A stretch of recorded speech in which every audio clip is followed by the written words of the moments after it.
Hello guys, welcome to my YouTube channel जोजस study. तो भाई आज से हमारा नया चैप्टर शुरू हो रहा है, तीसरा, जिसका नाम है संख्याओं के साथ खेलना।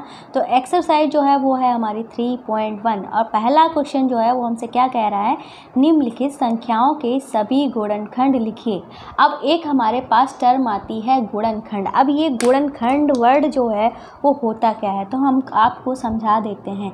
गुणनखंड यहाँ पे लिख देते हैं, ठीक है। गुणनखंड, गुणन का मतलब तो आप समझते हो गुणा, ठीक है।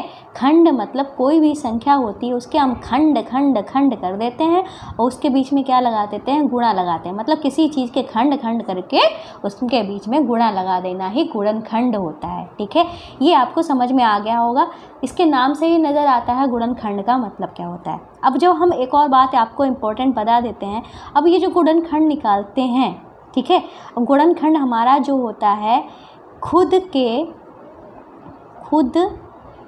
से कम व बराबर होता है, बराबर के लिए होता है। मतलब इसके किसी भी संख्या का गुणनखंड, मान लो 21 का आप गुणनखंड निकाल ले हो, ये खुद से कम तो निकालेगा ही। जो भी अंक आएंगे गुणनखंड में खुद से कम तो होंगे ही और साथ में 21 भी होगा, पर 21 से ज़्यादा किसी हालत में नहीं हो सकता। तो गुणनखंड जो है खुद से ज़्यादा कभी नहीं हो सकता है।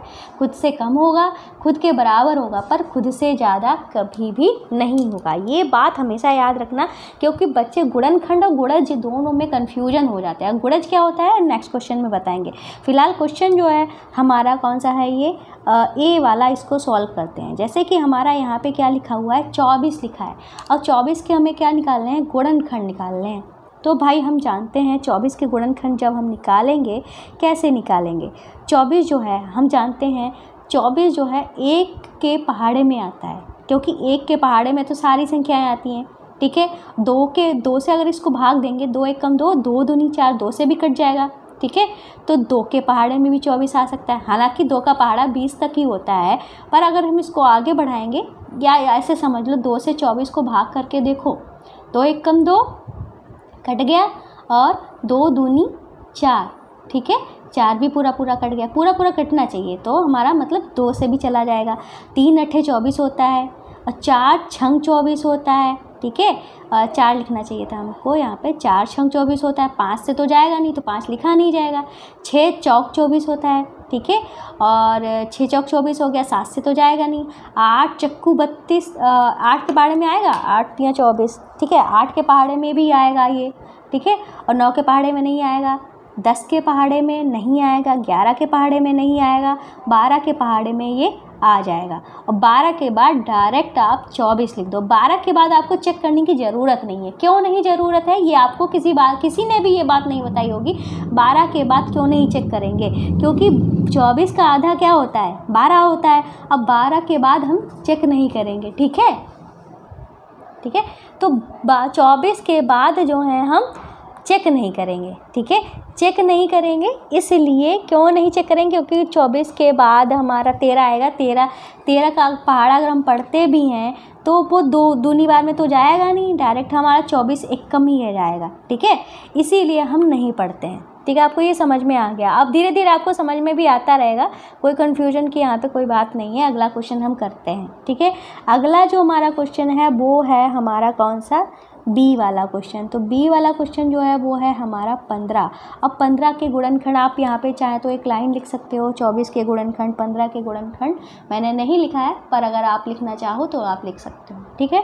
तो 15 एक के पहाड़े में तो सारे ही आते हैं, 2 के पहाड़े में 15 नहीं आता है, 3 के पहाड़े में आता है, 15, 4 के पहाड़े में 15 नहीं आएगा, पर 5 के पहाड़े में हमारा 15 आएगा, और 6 के पहाड़े में नहीं आएगा, 7 के पहाड़े में नहीं आएगा। अब इसका आधा क्या होता है, 8 के पहाड़े में नहीं आएगा, 9 के पहाड़े में नहीं आएगा। इसका आधा करेंगे तो हमारा 7.5 आएगा, तो 7 तक तो आया ही नहीं है, 8 में भी नहीं आया, तो डायरेक्ट आप अब यहाँ पे क्या लिख सकते हो, 15 लिख सकते हो। तो इसके कुल गुणनखंड जो है वो हमारे कितने निकले हैं, देख लो यहाँ पे।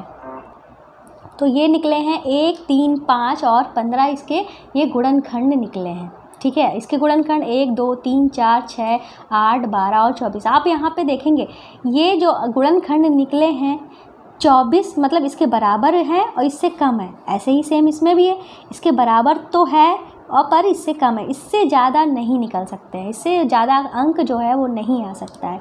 ठीक है, अब करते हैं अपना सी वाला क्वेश्चन। सी वाला क्वेश्चन जो है वो है हमारा 21। ठीक है, 21 जो है 1 से तो जाएगा ही, 2 से नहीं जाएगा, 3 से चला जाएगा क्योंकि 3 सत्ते 21 होता है। ठीक है, अब 4 में नहीं जाएगा, 5 में नहीं जाएगा, 6 में नहीं जाएगा, 7 में चला जाएगा, 7 तियाँ 21, और 8 में नहीं जाएगा, 9 में भी नहीं जाएगा। ठीक है, अब हम जानते हैं 21 का आधा क्या होता है, 21 का आधा हमारा लगभग 10.5 हुआ जाके। ठीक है, 10 में भी नहीं जा रहा है, तो अब हम 7 के बाद डायरेक्ट जो है वो 21 लिख देंगे, क्योंकि आधे के बाद हम डायरेक्ट वही संख्या जो है वो नोट कर देते हैं, लिख देते हैं। ठीक है, अब अगर आपको ऐसे भी नहीं समझ में आ रहे, मान लो कोई बड़ी संख्या है, तो आप ऐसे कर सकते हो जैसे कि हमारा 21 लिखा हुआ है, 21 का आप लासा निकाल दो। ये तरीका भी मुझे नहीं लगता किसी ने बताया होगा, तो आप 3 से करो, 3 सत्ते 21, फिर 7 से जाएगा, 7 एकम 7। ठीक है, अब इस तरीके से एक हमारा आ गया। अब हमारे पास हमने क्या क्या लिखा, देखो जो 1 आया था वो हमने लिख दिया, फिर उसके बाद हमारा 3 आया था, 3 हमने लिख दिया, 7 हमारा आया था, 7 हमने लिख दिया, और 21 तो था ही हमारा, तो ये हमने लिख दिया। ऐसे ही हम आपको नेक्स्ट जो है वो हमारा क्या है 27, ये देख लेते हैं। ठीक है, जो हमारा है 27 हम यहाँ पे नोट कर लेते हैं। तो 27 को हम यहाँ पे देख ले, तो मैंने ध्यान नहीं रहता पेज बढ़ाने का, हम लिखती चली जाती हूँ, कभी कभी ऐसा हो जाता है। तो 27 जो है, 27 का हम क्या करेंगे, लासा निकाल के दिखाते हैं आपको। छोटी से छोटी संख्या का करना है, ये नहीं है कि आप 9 से काट दो। ठीक है, 3 नेम 27 होता है, 3 तियाँ 9 होता है, और 3 एकम 3 होता है। ठीक है, इतने हमारे पास ये गुणनखंड आए हैं। अब ये नहीं आप 3 3 3 जो है आप 3 बार लिख दो, 1 लिख दो, इस तरीके से आपको नहीं लिखना है। हमारा सबसे कम क्या है, 1 है, 1 लिख दो, फिर उसके बाद 2 तो है नहीं कहीं पे, तो 2 मत लिखो, 3 लिख दो, 3 लिख दिया। अब 3 और 3 की गुणा तो हमारी क्या आएगी, 9 आएगी, तो हम यहाँ पे 9 लिख देंगे। और 3 और 3 की गुणा हमारी क्या आ रही है, 27 आ रही है ना, तो यहाँ पे 27 लिख दो। इस तरीके से भी आप गुणनखंड जो है वो आसानी से निकाल सकते हो, इसमें जो है आपका टाइम जो है वो बचेगा। ठीक है, अब करेंगे हम अपना ई वाला क्वेश्चन। ठीक है, ई में जो है वो हमारा क्या दिया गया है, 12 दिया गया है।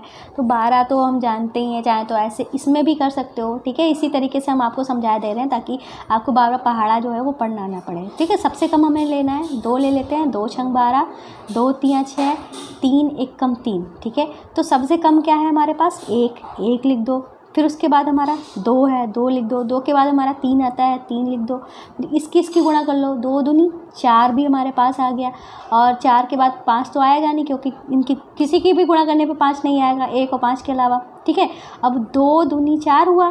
ठीक है, 4 तियाँ इनकी तीनों की करेंगे तो 12 आ जाएगा, पर 12 से पहले इसकी गुणा कर लेते हैं। 2 और 3 की गुणा जब करेंगे तो हमारा 6 आ जाएगा, तो हमने 6 लिख लिया, और इन तीनों की जब गुणा करते हैं तो हमारा 12 आ जाता है। ठीक है, तो ये कुल हमारे गुणनखंड निकले हैं 1 2 3 4 6 12। ठीक है, इस तरीके से आप करोगे तो आपको बहुत ही ज़्यादा इजी रहेगा। ठीक है, अब करते हैं एफ़ वाला। तो एफ़ वाले में हमारा 20 है, 20 के भी हम गुणनखंड निकाल के देख लेते हैं। यहाँ पे देख लेते हैं 20। ठीक है, तो 2 से कर लेते हैं, 2 दहामन 20, फिर 2 से कर लेते हैं, 2 पंचे 10, फिर हम 5 से कर लेते हैं, 5 एकम 5। ठीक है, इस तरीके से ये हुआ। तो हमने देखा सबसे कम हमारा 1 था, फिर हमारा उसके बाद 2 था, फिर हमारे पास 2 के बाद हमारा 2 की गुणा करेंगे तो हमारा 4 भी आ जाएगा, फिर हमारे पास 5 भी है, और 2 दूनी 4 या करेंगे तो 4 तो हम लिख चुके हैं, 2 दूनी 4, 4 पंजे 20 हो जाएगा, 20 तो अभी लिखेंगे नहीं, 5 दूनी 10 लिख लेते हैं, 5 और 2 की गुणा 10 आ जाएगी, फिर तीनों की गुणा करेंगे तो हमारे 20 आ जाएगा। इस तरीके से इसके गुणनखंड क्या आ गए हैं, 20 के 1 2 4 5 10 और 20, ये हमारे गुणनखंड जो है निकल के आ गए हैं। अब हम करते हैं अपना क्वेश्चन नंबर एफ के बाद जी जो है वो हमारा 18 है। ठीक है, फिर हमारा एच जो है वो हमारा 23 है, सारे नोट कर लेते हैं। ठीक है, आई जो है बार बार नोट करना अजीब लगता है, मतलब पेन चेंज करना। ठीक है, और नोट्स जो है मुझे प्यारे कलर्ड, मतलब कलर्ड पेन से नोट्स बनाना मुझे बहुत ही ज़्यादा पसंद है। मेरे जो भी आप नोट्स देखोगे ना, अगर कभी आपको दिख गए, मैंने कभी दिखाए, कोई भी क्लास के हों, ठीक है, मैं बहुत सारे कलर्ड पेन का यूज़ करके नोट्स बनाना मुझे बहुत ही ज़्यादा पसंद है, ठीक है। तो फ़िलहाल ये हाँ, आपको एक और बात बताते हैं कि अगर आपको ये सारे हमारे नोट्स चाहिए तो इसके लिए आपको क्या करना पड़ेगा, यहाँ पे हम आपको बता देते हैं। हमारा ऐप है जोजस स्टडी नाम से, प्ले स्टोर पे पड़ा हुआ है, आप वहाँ पे जाइए, जहाँ पे आपको फर्स्ट क्लास से लेकर 12th क्लास तक की सारी बुक्स मिलेंगी, ठीक है, और नोट्स मिलेंगे। ये मेरे हैंड रिटन नोट्स जो तैयार हो रहे हैं ये भी वहाँ पे अपलोड हो जाएंगे, ठीक है। आपको कैसे पहुँचना है ये भी मैं आपको बता दे रही हूँ। तो ये रहा हमारा ऐप, इसको जब ओपन करेंगे तो इस तरीके से आएगा, ठीक है। इसको यहाँ पे जो बुक्स पड़ी हुई हैं वो यूपी बोर्ड की पड़ी हुई हैं, इसको स्लाइड करेंगे ना तो स्लाइड करने पे आपको ये दिखेगा, इस पे चले जाना, यहाँ पे आपकी सारी क्लासेस डली हुई हैं, ठीक है। मान लो आप 6th क्लास में हो, अब सारे सब्जेक्ट डले हुए हैं, सारी बुक्स पड़ी हुई हैं, यहाँ पे सोल्यूशन पड़े हुए हैं, गणित पे गए आप, जो भी चाहिए आपको, मान लो बुक्स पढ़नी है, अभी इनके सोल्यूशन जो है मैंने तैयार नहीं किए हैं, ठीक है, जिनके जिनके सोल्यूशन पड़ गए हैं मैंने आपको बता दिया है, ठीक है। हमारे ये जो चैप्टर हैं होते चले जाएंगे, इनके नोट्स जो हैं ये हैंड रिटन नोट्स पढ़ते जाएंगे। आप इस पर टच करोगे ना तो PDF ओपन होके आ जाएगी, ठीक है। इसमें आपकी सारी बुक्स और नोट्स वगैरह आपको यहीं पे मिल जाएंगे, ठीक है। इस तरीके से आप देख सकते हो। अब हम क्या करेंगे, इस वाले क्वेश्चन को करते हैं। तो 18 है हमारा, तो 18 हम कैसे करेंगे, 18 लिखेंगे, इसका लासा निकालेंगे, 2 नेम 18, फिर हम 3 से करेंगे, 3 तिया 9, फिर हम 3 से करेंगे, 3 एकम 3, इस तरीके से किया।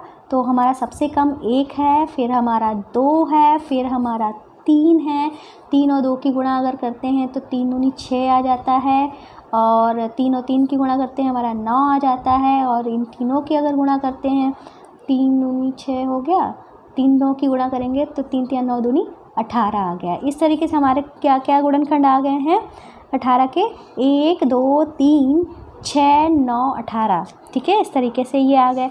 अब हम 23 का करते हैं, ठीक है। अगला हमारा 23 है ना, तो 23 किसी से कटता नहीं, हमारी अभाज्य संख्या है ना, तो 23 को अगर हम 23 से ही काटेंगे तो 23 एकम 23 होगा, तो सिंपल से इसमें 1 और 23 ही आएगा, ठीक। इसमें कोई ज़्यादा परेशान होने की ज़रूरत नहीं है। अब हम ले लेते हैं 36, ठीक है। 36 को ध्यान से देखना है क्योंकि इसमें कई सारे गुणनखंड साइड निकलेंगे, ठीक है। तो हम 2 से ले लेते हैं, और मिनिमम हमें लेना है, ये बात ध्यान रखना है। 2 एकम 2, 2 अट्ठे 16, और 2 नेम 18, 2 तिया, मतलब 2 से तो जाएगा नहीं, 3 तिया 9, ठीक है, और 3 एकम 3, ठीक है। इस तरीके से हमारा आया 2 नेम 18, 3 तिया 9, 3 एकम 3। अब हमारे पास सबसे कम जो है वो 1 है, हमारे पास 2 भी था, हमारे पास 3 भी है, और 2 दूनी 4 भी आ जाएगा, और 5 तो आएगा नहीं, 6 भी आ जाएगा, 3 दूनी 6, 3 और 2 की गुणा करके 6 भी आ जाएगा, और 7 तो आएगा नहीं, 8 भी नहीं आएगा, 3 तिया 9 भी आ जाएगा, ठीक है, और 3 तिया 9 दूनी 18, या 2 दूनी 4 तिया क्या होगा 12 भी आ जाएगा, फिर 3 तिया 9 दूनी 18 भी आ गया। अब हमारा सबकी जब गुणा करेंगे तो हमारा 36 आ जाएगा, ठीक है। इस तरीके से इसके कौन कौन से गुणनखंड आ गए हैं, हम इसको थोड़ा अलग ब्लॉक में कर देते हैं ताकि ये मिक्स ना हो, ठीक है। तो हमारे क्या क्या गुणनखंड आ गए हैं, 1 2 3 4 6 9 12 18 और 36 जो है वो हमारे इसके गुणनखंड निकल के आ गए होंगे। हमें लगता है कि आपको ये ट्रिक जो है वो अच्छी लगी होगी। ऐसे ही अगर आपको बहुत सारी ट्रिक्स देखनी है ना तो उसके लिए आपको क्या करना पड़ेगा, हमारा एक चैनल है जोजस बेसिक मैथ्स, ठीक है। यहाँ पे आप चले जाइएगा और आपको बहुत सारी ट्रिकी मैथ्स और बेसिक अगर आपका कमज़ोर है ना तो वो स्ट्रांग हो जाएगा। इस चैनल पे आप ज़रूर जाइएगा क्योंकि बहुत सारे बच्चे कहते हैं मैम ये कैसे आ गया वो कैसे आ गया, हर चीज़ को बता पाना पॉसिबल नहीं हो पाता है, इसी वजह से वो मैंने अलग चैनल बनाया हुआ। तो फिलहाल हम चलते हैं अपने नेक्स्ट क्वेश्चन पे। तो ये रहा हमारा क्वेश्चन नंबर 2। इसमें कह रहा है निम्नलिखित संख्याओं के प्रथम 5 गुणज लिखिए। तो इन्होंने क्या कहा है, प्रथम 5 गुणज लिखने हैं, ठीक है। अब यहाँ पे क्या वर्ड आया है, गुणज। अब गुणज वर्ड क्या होता है इसको ध्यान से रखना। गुणनखंड हमने क्या बताया था, खंड खंड करके गुणा कर देना, ये हो गया हमारा गुणज, ठीक है। अब क्या है, जैसे कि हमारा क्या है गुणज इन्होंने बोला है तो यहाँ पे इसको हम समझा देते हैं। गुणज को गुणज जो होता है वो होता है खुद के बराबर से स्टार्ट होता है और खुद से बड़ा होता है। ठीक है, गुणज जो है खुद के बराबर, खुद से बड़ा होता है, खुद से छोटा नहीं होता है। पर गुणनखंड जो होता है खुद के बराबर और खुद से छोटा होता है। ठीक है, ये फ़र्क होता है गुणज और गुणनखंड में। इसमें कंफ्यूज बिल्कुल भी मत होना। ठीक है, और इसमें क्या करते हैं हम, खंड खंड करते हैं, मतलब उसके छोटे छोटे पार्ट जो होते हैं वो ढूंढते हैं। अब इसमें क्या करते हैं, गुणज में, गुणज क्या होता है, जैसे कि हम टेबल पढ़ते हैं ना, हम गुणा करके ही तो टेबल करते हैं। जैसे 4 गुणे 1 हमारा 4 हुआ, 4 गुणे 2 हमारा 8 हुआ। इस तरीके से गुणा करते हुए हम टेबल प्राप्त करते हैं। तो समझ लो इसमें यही हमें करना है, गुणा करके ही हमें टेबल ही लिखनी होती है। जैसे कि और इसकी कोई सीमा नहीं होता है, ये अनंत तक जाता है। जैसे कि ये जो होता है गुणनखंड जो होता है खुद पे आके रुक जाता है। ठीक है, उसके बाद नहीं बढ़ा सकते। पर ये क्या होता है, इसकी कोई सीमा नहीं होती, ये अनंत तक जाता है। इसलिए क्वेश्चन जब दिया जाता है तो इसमें एक सीमा लिख दी जाती है। जो इन्होंने कहा है प्रथम 5 गुणज लिखने हैं, मतलब इन्होंने एक सीमा तय कर दी कि सिर्फ 5 तक ही हमें गुणज लिखने हैं। ठीक है, तो अब चलिए अपना क्वेश्चन जो है करते हैं। क्वेश्चन जो है वो है हमारा ए वाला। ये कह रहे हैं कि 5 के प्रथम 5 गुणज लिखने हैं। तो कुछ नहीं करना है, हमें सीधा सीधा क्या कर देना है, 5 का पहाड़ा ही लिख देना है। 5 एकम 5, 5 दूनी 10, 5 तियाँ 15, 5 चौको 20 और 5 25, 5 तक लिख देना है। बस ये हो गया हमारा 5 के गुणज। ठीक है, ऐसे ही बी वाला हम क्वेश्चन करेंगे। तो बी वाला क्वेश्चन जो है उसमें हमें 8 दिया गया है, 8 के प्रथम 5 गुणज। ठीक है, यहाँ पे हम सी वाला भी उतार ही लेते हैं। 9 के प्रथम 5 गुणज। ठीक है, इससे सबका पहाड़ा 5 तक ही लिख देना है। 8 एकम 8, 8 दूनी 16, 8 तियाँ 24, 8 चौको 32, 8 पंच 40। ठीक है, ऐसे ही 9 का पहाड़ा लिख दो। 9 एकम 9, 9 दूनी 18, 9 तियाँ 27, 9 चौक 36, 9 पना 45। ठीक है, इस तरीके से हम ये गुणज जो है वो लिख देते हैं। गुणज बहुत ज़्यादा इजी होता है। ये भी हमने आपका जो गुणनखंड है उसका भी इजी तरीका हमने आपको बता ही दिया है। ठीक है, तो इस तरीके से क्वेश्चन नंबर 2 भी हमारा कंप्लीट हुआ। अब हम करते हैं अपना क्वेश्चन नंबर 3। तो क्वेश्चन पर बढ़ने से पहले आपको कुछ खास इन्फॉर्मेशन दे सकते हैं। तो जोजस स्टडी जो है वो हमारा कौन सा चैनल है जिस पे आप क्लास देख रहे हो, वो हमारा मैथ्स सब्जेक्टिव मैथ्स वाला चैनल है जिस पे आप मैथ्स पढ़ सकते हो। साथ में इसी चैनल के नाम से ही हमारा एक ऐप है। ठीक है, इस ऐप पे आप बुक्स, ठीक है, फर्स्ट क्लास से लेकर 9th क्लास तक, फर्स्ट क्लास से लेकर 12th क्लास तक नोट्स, और ये जो हमारे तैयार हो रहे हैं हैंड रिटन नोट्स सब वहाँ पे आपको प्रोवाइड हो जाएंगे। वहाँ पे आप डाउनलोड कर लेना, प्ले स्टोर से डाउनलोड कर लेना, बिल्कुल फ्री ऐप है। और जो इस पर क्या करते हैं, बेसिक मैथ्स पढ़ाते हैं। ठीक है, कैसी मैथ, बेसिक मैथ्स, साथ में जो हमारी ट्रिकी मैथ्स होती है, ठीक है, वो भी हम यहाँ पे कवर करते हैं। अगर आपका बेस जो है बहुत ही ज़्यादा कमज़ोर है, आपको समझ नहीं आता कब क्या हो जाता है, तो बिल्कुल छोटी छोटी पॉइंट जो होते हैं वो हम यहाँ पे बताते हैं और साथ में ट्रिक्स भी बताते हैं। और यहाँ पे आपकी जो सब्जेक्टिव साइंस होती है वो हम यहाँ पे पढ़ाते हैं हिंदी मीडियम में। ठीक है, आप ये सब चीज़ें जो हैं वो देख लेना, चैनल को सर्च कर लेना, वरना आपको चैनल ऑप्शन में मिल जाएंगी। ठीक है, तो चलते अपने नेक्स्ट क्वेश्चन पे। तो ये रहा हमारा क्वेश्चन नंबर 3। ये कह रहा है स्तंभ 1 की संख्याओं का स्तंभ 2 के साथ मिलान करो। तो स्तंभ 1 में जो लिखा हुआ है वो स्तंभ 2 के साथ मिलान करना है। हम आपको एक और बात बता देते हैं, याद दिला देते हैं, हमने आपको बात बताई हुई है। गुणज जो होता है वो पहाड़ा होता है, मतलब 8 एकम 8, 8 दूनी 16, 8 तियाँ 24, इस तरीके से जाता है। चाहे तो हम यहाँ पे आपको लिख के दिखा दे रहे हैं, 8 एकम 8, 8 दूनी 16, 8 तियाँ 24। ठीक है, इस तरीके से ये हमारा जाता है। और 7 का गुणज तो 7 का पहाड़ा, 7 कम 7, 7 दूनी 14, 7 तियाँ 21। 70 का गुणज तो हमारा 70 का पहाड़ा हो जाएगा, 70 एकम 70, 70 दूनी 140। यहाँ पे हम देख रहे हैं कि 70 से ज़्यादा कोई है ही नहीं, तो मतलब इसका पहाड़ा लिखने का कोई मतलब ही नहीं बनता है। 30 का गुणनखंड। ठीक है, फिलहाल अभी ये जो हमने निकाले हैं इनको मिलान कर लेते हैं, बाकी हम इनको देखते हैं। ठीक है, अब हम देखते हैं कि 8, 16, 24 में से हमें कहीं पे दिख रहा है, तो हमने देखा कि 16 जो है वो हमको यहाँ पे दिख रहा है। ठीक है, तो ये वाला जो है ये इससे हमारा मैच हो जाएगा। ठीक है। अब 7, 14, 21 हमें ढूंढना है, 7, 14, 21 हमें ढूंढना है। तो इसमें हमें कहीं पे नहीं मिला, पर हम जानते हैं कि 7 चौक 28 और 7 पचे 35 भी होता है हमारा। 35 हमको यहाँ पे दिख गया है, तो मतलब ये 7 का गुणज हो गया है, ठीक है।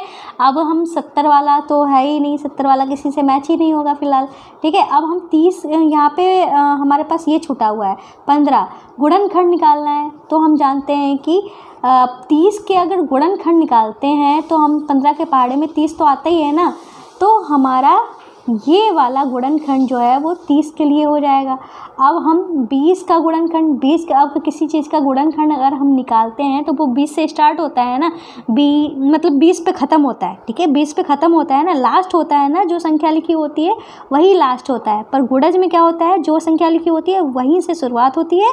इसमें क्या होता है, गुणनखंड में जो लिखा होता है वही लास्ट होता है, तो मतलब इसमें ये हमारा तो आ ही जाएगा, तो ये इससे मैच हो गया। अब इसका गुणनखंड निकालना है। हम जानते हैं 25 के पहाड़े में 50 तो आता ही है। अब आप ये सोच के कंफ्यूज मत हो जाना कि आप गुणनखंड में भी पहाड़े निकाल रही हो। अब गुणनखंड में पहाड़े हम क्यों देख रहे हैं, आप जब प्रैक्टिस करोगे ना तो आपको सब आ जाएगा। क्योंकि भाई अगर 50 के गुणनखंड हम निकालते हैं तो क्या देखो, 1 आएगा, ठीक है, 2 भी आएगा, 3 तो नहीं आएगा, 4 आएगा, 4 भी नहीं आएगा, 5 आएगा, ठीक है, और 6 नहीं आएगा, 7 नहीं आएगा, 8 नहीं आएगा, 9 नहीं आएगा, 10 आएगा, ठीक है। और फिर हमारा 11, 12, 13, 14, 15, 16, 17, 18, 19, 20, 25 आएगा। फिर हमारे के बाद 50 आएगा। अभी देख लो, इनमें ये जो हमने गुणनखंड निकाले हैं, ये जो हमने लिखे हुए हैं, इन सब के पहाड़े में ये आएगा, 5 के पहाड़े में भी ये आएगा। 2 का पहाड़ा अगर हम 25 तक पढ़ें तो ये अब 50 आ जाएगा। 10 का पहाड़े में ये आएगा, 25 के पहाड़े में आएगा, 50 के पहाड़े में आएगा। ये हम कह रहे हैं इस तरीके से, ये जो हम लिखते हैं इनके पहाड़े में ये आता है, ये हम बोलने की कोशिश कर रहे थे, अगर आप कन्फ्यूज हो रहे होंगे तो। ऐसे ही अगर हम 30 के गुणनखंड निकालते हैं, 1 है, 2 है, 3 है, 4 तो होगा नहीं, 5 होगा, 6 होगा, 7, 8, 9 भी नहीं होगा, 10 होगा हमारा। फिर हमारे इसके बाद 15 होगा, फिर हमारा 30 होगा। अब इसमें 15 के पहाड़े में भी 30 आ रहा, 30 के पहाड़े में भी 30 आ रहा, 10 के पहाड़े में भी 30 आ रहा, 6 के पहाड़े में भी 30 आ रहा, 5 के पहाड़े में भी 30 आ रहा, 3 के पहाड़े में भी 30 आ रहा। अगर हम 2 का पहाड़ा 15 तक पढ़ते हैं तो इसके पहाड़े में भी हमारा 30 आ रहा है। इस तरीके से हम देखते हैं, इसीलिए हमने यहाँ पे 15 से मैच किया है, ठीक है। आपका कन्फ्यूजन जो भी रहा होगा वो दूर हो गया होगा। अगला जो हमारा क्वेश्चन है वो है चौथा क्वेश्चन जो है वो क्या करा है, ये हमारा लास्ट क्वेश्चन है। लास्ट क्वेश्चन को करने से पहले हम आपको बता दें भाई, अगर आपको हमारी क्लास जो है अच्छी लग रही हो तो प्लीज़ लाइक ज़रूर कर देना और चैनल को सब्सक्राइब भी कर देना। कोई क्वेरी हो तो कमेंट करके पूछ लेना, मैं सबका रिप्लाई जो करती हूँ। आपको पता होगा, आप पहले से क्लासेस जो हैं वो देख रहे होंगे। मेरे पैरों में दिक्कत है, इस वजह से मैं इस तरीके से पढ़ा रही हूँ, वरना मैं बोर्ड पे ही पढ़ाती हूँ। आपने अगर पहली क्लासेस जो हैं देखी होंगी, और अगर मेरा कोर्स जो है पहले से कंप्लीट हो चुका है, ये हमारी रिवीजन क्लासेस चल रही है जिसमें मैं फिर से दोबारा से कोर्स जो है कंप्लीट करा रही हूँ, ठीक है। तो चौथा क्वेश्चन जो है ये क्या कह रहे हैं, 9 के सभी गुणज ज्ञात कीजिए जो 100 से कम है। यहाँ पे हमारा 100 होगा, जो 100 से कम है, ठीक है। तो 100 से कम सारे गुणज निकालना है, मतलब हमें 9 का टेबल लिखना है 100 से कम तक, ठीक है। तो हम यहाँ पे लिख देंगे 9 के गुणज 100 से कम तक, ठीक है। सारे गुणज हम यहाँ पे लिख देंगे। 9 एक कम 9, 9 दूनी 18, 9 तियाँ 27, 9 चौक 36, 9 पना 45, 9 छाक 54, 9 सत्ते 63, 9 अट्ठे 72, 9 नेम 81 और 9 दहामन 90। अब 90 के बाद भी हम इसमें अगर 9 जोड़ना ही पड़ेगा, क्योंकि 100 से कम तक लिखना है। हालांकि ये 100 से कम तक है, पर 100 के आसपास जहाँ पे पहुँचेगा 100 से कम, अगर इसमें हम 9 जोड़ते हैं तो हमारा 99 आ जाएगा। अगर इसमें भी 9 जोड़ेंगे तो हमारा 100 से ज़्यादा हो जाएगा, तो हमें 99 तक लिखना है, ठीक है। तो यहाँ से यहाँ तक जो हमारे अंक निकले हैं, ठीक है, ये हमारे क्या हो जाएंगे, आंसर हो जाएंगे, ठीक है। इस तरीके से ये वाले एक्सरसाइज जो है वो हमारी कंप्लीट हो गई है। तो भाई चैनल को सब्सक्राइब करना, वीडियो को लाइक करना आप बिल्कुल भी मत भूलिएगा।